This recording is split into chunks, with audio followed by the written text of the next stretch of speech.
Hello, hello, bonjour à tous, ici Aurélie de la chaîne Carré de Jeu. On se retrouve pour une nouvelle vidéo Avis Express.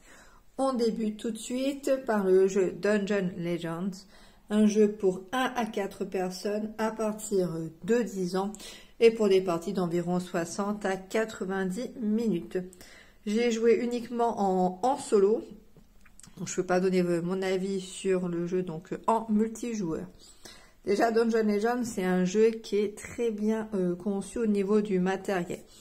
On va avoir du matériel de qualité, on va avoir différents personnages, on va avoir les différentes encoches pour mettre les points de vie, donc c'est que ça bouge. On va pouvoir modifier un petit peu certaines compétences, il y a pas mal de plaquettes en fait qu'on va pouvoir changer, donc en cours, enfin, on va dire d'une partie à l'autre, d'un chapitre à l'autre, parce que c'est un jeu qui se joue en 5 chapitres. On va pouvoir modifier un peu les compétences des personnages, donc c'est plutôt sympathique. On a plusieurs donc personnages qui ont des cartes qui vont leur être spécifiques. Ce qui est intéressant en solo, c'est qu'au lieu de gérer 2 personnages distincts, on va quand même en gérer 2, mais on va avoir qu'un seul deck en fait. Ils ont en tout 10 cartes chacun. Et nous, ce qu'on va devoir faire, c'est en sélectionner en tout 10. Donc parmi du coup les 2 personnages qu'on choisit, on devra prendre que 10 cartes. Et on aura à chaque tour donc une pioche de 5 cartes qui sera composée à la fois des capacités plus de cet héros-là et peut-être aussi plus de cet héros-là. Voilà. Donc ça qui est intéressant, c'est qu'on n'a pas à gérer d'abord ce personnage et ensuite on prend les cartes de l'autre personnage.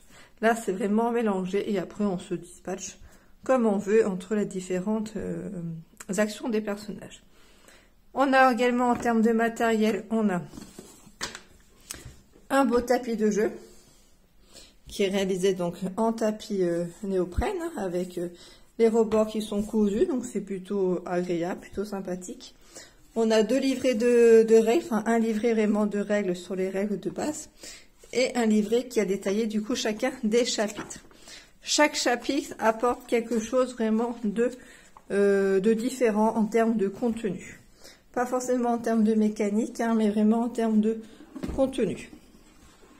Contenu qu'on retrouve du coup dans la boîte de jeu. Donc quand vous allez déballer votre jeu, vous allez devoir construire déjà les petites boîtes et ensuite mettre les ressources pour chacune des boîtes du coup à l'intérieur.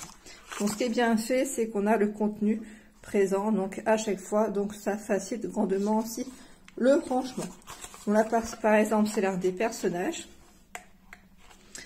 Vous avez aussi donc les cartes spécifiques pour le paquet spécifique pour les ennemis de base. Vous allez avoir les cartes du coup pour chacun des niveaux. Là c'est le niveau 4. Voilà, donc vous prenez votre paquet et puis c'est relativement très bien conçu. Donc ça, c'est au niveau du contenu du matériel. Donc comme indiqué tout à l'heure, j'aime bien le fait qu'on gère 2 personnages avec un seul deck. Après, par contre, j'ai pas été trop convaincue par le jeu en lui-même. J'ai un peu l'impression que on court un peu d'un... En fait, sur notre jeu, on va avoir différents lieux représentés ici. Et à chaque objectif, mission, on va devoir réaliser des objectifs donc du coup différents. Par exemple, on doit gérer la lave, ou on doit ramener des gemmes, ou on doit gérer des éboulements. Enfin, là, je ne sais plus exactement en détail chacun des chapitres, mais j'avais un petit peu l'impression de me déplacer d'un côté à l'autre avec les personnages. On doit gérer en même temps les ennemis qui avancent, que s'il y en a un qui atteint du coup la dernière case, qui va dépasser la dernière case, du coup, on a perdu la partie. Mais j'ai vraiment l'impression de devoir gérer que des déplacements entre les personnages d'une zone à l'autre pour remplir, du coup, les objectifs. Et de temps en temps, devoir battre, du coup, des ennemis pour récupérer des capacités plus fortes. Mais bon, voilà, ça, j'ai pas été trop emballée. J'ai vraiment l'impression d'avoir un jeu de déplacement avec un décor autour qui a été élaboré. Voilà, donc j'ai pas été emballée. Par contre, il y a quand même du beau matériel et puis du contenu qui est intéressant pour chaque chapitre. Donc voici mon avis sur Dungeon Legends. Donc prochain jeu d'off romantique. Donc un jeu à partir de 8 ans pour 1 à 6 joueurs et pour des parties d'environ 45 minutes. Donc d'off romantique, j'ai joué avec Karine. On a fait plusieurs sessions de jeu. Il nous en reste encore au moins une avant de terminer donc la campagne entre guillemets pour pouvoir débloquer les le différent contenu de la boîte. Donc d'off romantique, c'est un jeu de pose de tuiles relativement détente, très sympathique, où donc progressivement durant notre partie, on va faire des choix déjà dans notre orientation, selon si on veut, je sais pas moi, aller débloquer la carte serre ou la carte aiguillère ou le tunnel champ. Voilà, donc on va faire des choix pour ensuite monter petit à petit et puis débloquer les différentes cartes des différents du coup paquets qui sont présents ici. Voilà. Donc dès qu'on nous dit donc de débloquer quelque chose, on va chercher la carte. Des fois on débloque tout de suite le contenu, soit il faut pouvoir atteindre l'objectif pour pouvoir la débloquer. Là par exemple celle-ci, bon, on la débloque tout de suite en fait quand on la coche sur le plateau. Par contre, il y en a d'autres, voilà, il faut par exemple marquer au moins 180 points, pardon, et former une rivière de moins 12 tuiles durant notre partie pour pouvoir la débloquer lors de la prochaine manche. Donc vraiment plutôt sympathique, les cartes sont plutôt sympas avec quelques petits détails comme par exemple des moutons, des petites personnes qui se baladent du coup sur les différentes tuiles. Je crois que j'ai dit cartes, mais ce sont évidemment des tuiles. Donc à chaque tour, donc on va retourner donc une des tuiles et la positionner sur notre table de jeu en se basant par rapport aux objectifs qu'on va positionner donc en début de partie et qu'on va également récupérer donc en cours de partie. L'objectif étant d'avoir tout le temps 3 objectifs face visible sur la table. Donc dès qu'on en valide un, on en remet un du coup en jeu. La partie s'arrête dès qu'on a posé toutes nos tuiles du coup sans objectif indiqué dessus. Voilà, donc voilà pour d'off romantique, vraiment plutôt un bon coup de cœur, un jeu plutôt quand même familial, hein, mais voilà, sans réelle prise de tête, vraiment en mode un peu donc détente, et parfois aussi ça fait vraiment du bien. Donc n'hésitez pas à le tester, à le louer ou à l'acheter pour pouvoir le découvrir. Donc voici mon avis sur d'off romantique. Prochain jeu, donc un jeu beaucoup plus familial, hein. Le bonhomme de paille, donc un jeu à partir de 4 ans pour 2 à 4 jours et des parties d'environ 15 minutes. Donc là j'ai plutôt eu un bon coup de cœur sur ce jeu donc pour enfants, hein. Donc l'objectif du jeu, c'est de construire son bonhomme de paille, donc de positionner tout le long du jeu en fait des petites ressources, hein, pour construire. Vous allez vraiment voir son bonhomme de paille de manière physique, hein. Donc c'est un jeu qui se joue en coopération et l'objectif c'est d'avoir terminé son petit bonhomme avant d'avoir mis les 5 corbeaux autour du plateau. Donc en termes de matériel, vous pouvez voir qu'il y a des sachets quand même qui sont bien sympathiques. Chaque joueur va prendre une petite brouette sur laquelle il va placer donc à tour de rôle du coup un petit jeton dessus. Réaliser l'action là par exemple, je dois mettre un corbeau. À mon prochain tour, là ça m'indique que je dois aller piocher une ressource de blé. Donc chacune des ressources vont être positionnées donc autour du bonhomme de paille. Donc là par exemple ça va être les ressources de blé.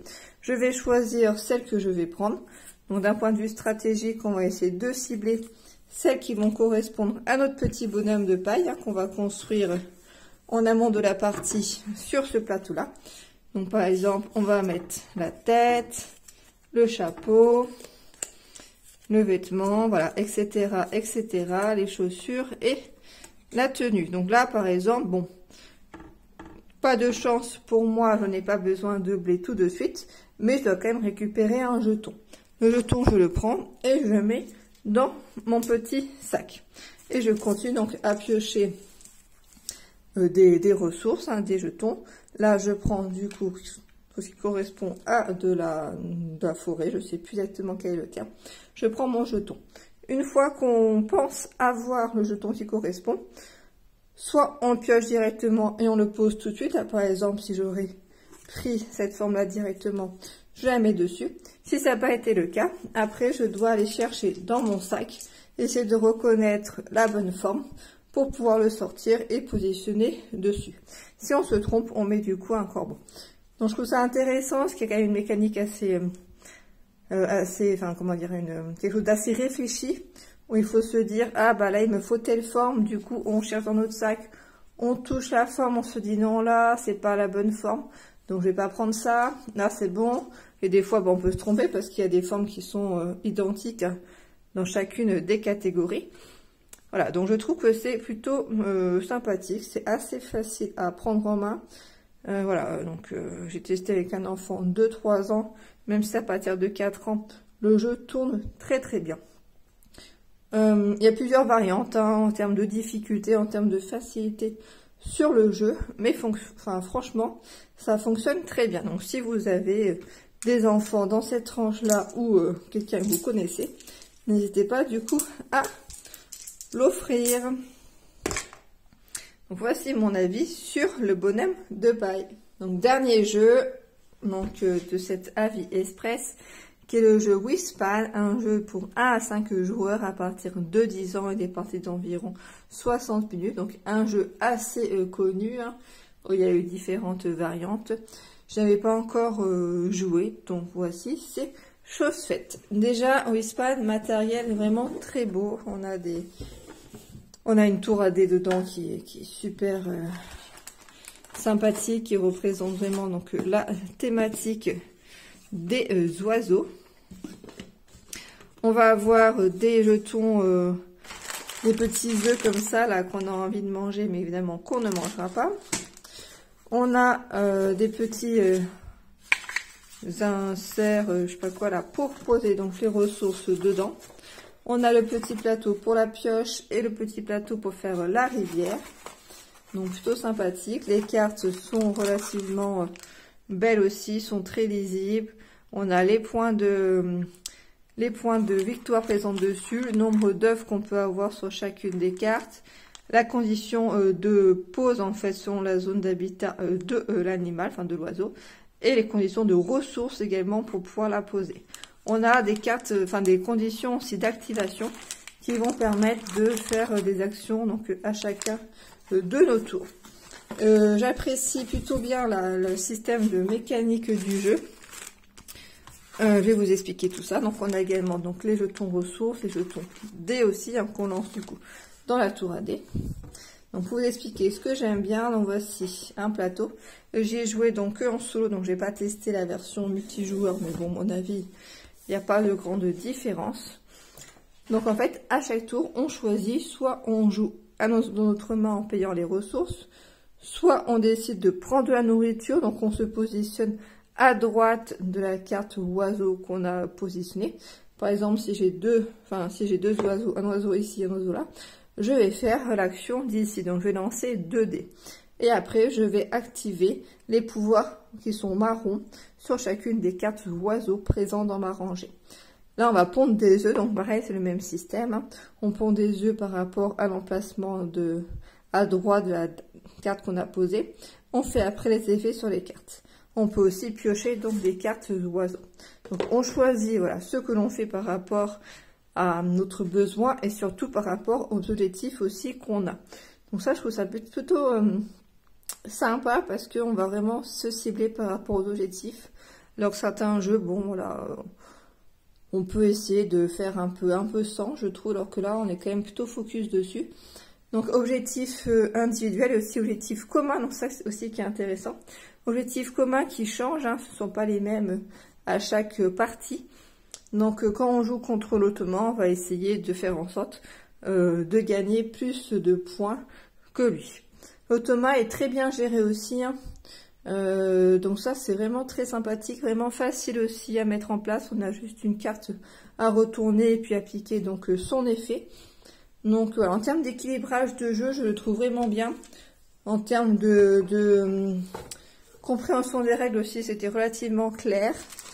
Voilà, j'ai rien à dire de spécial là-dessus. C'était plutôt des parties vraiment très sympathiques. Après, un petit bémol, je trouve que les effets sur les cartes sont quand même un peu tous similaires.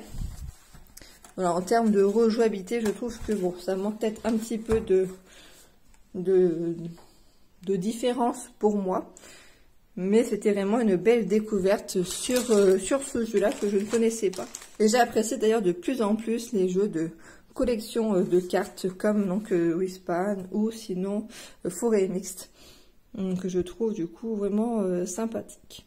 Donc plutôt donc un bon coup de cœur pour Wispan, même si je trouve que ça manque un petit peu de différence sur les actions des cartes oiseaux, hein, parce qu'il y a quand même beaucoup de cartes dedans avec des coups en ressources ou coups en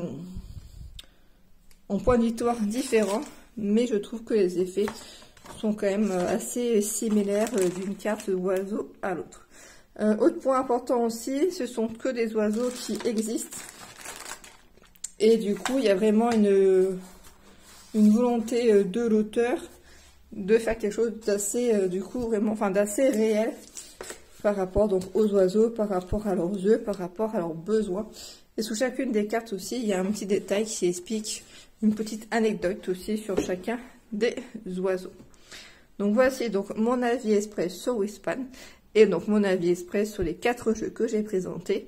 Wispan, Bonhomme de paille, Dwarf romantique, Dungeon Legends.